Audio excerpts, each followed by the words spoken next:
Vjeshta ka hyrë me këmbë të mbarë sa i takon të ardhurave në buxhet të mbledhura nga administrata tatimore, kryesisht si rrjedhoi e rritjes së konsumit dhe taksimit të pagave.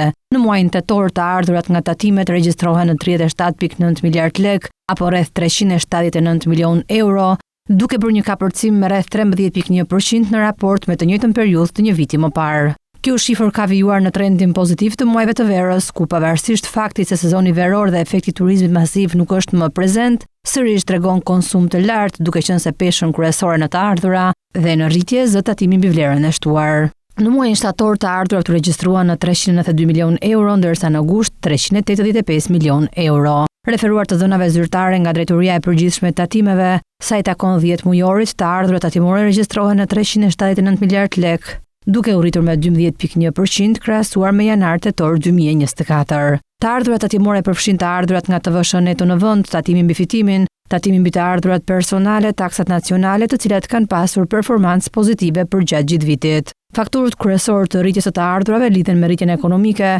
aktivitetin më të lartë të biznesit dhe konsumin e shtuar, çka është reflektuar në TVSH-n e brendshme dhe tatimin mbi fitimin.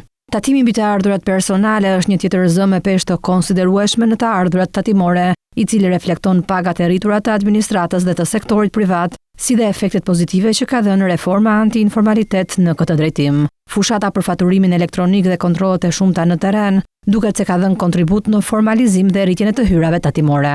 Po ashtu deklarimi dhe pagesa e detyrimit të divas nga të punësuarit në vend duket se ka ndikuar në këtë performancë. Të ardhurat nga fondet speciale, sigurimet shoqërore dhe shëndetësore të mbledhura nga administrata tatimore ka njohur një rritje të konsiderueshme muaj pas muaji, të cilat gjithashtu reflektojnë reformën e rritjes së pagave dhe ato kundër nëndeklarimit të tyre.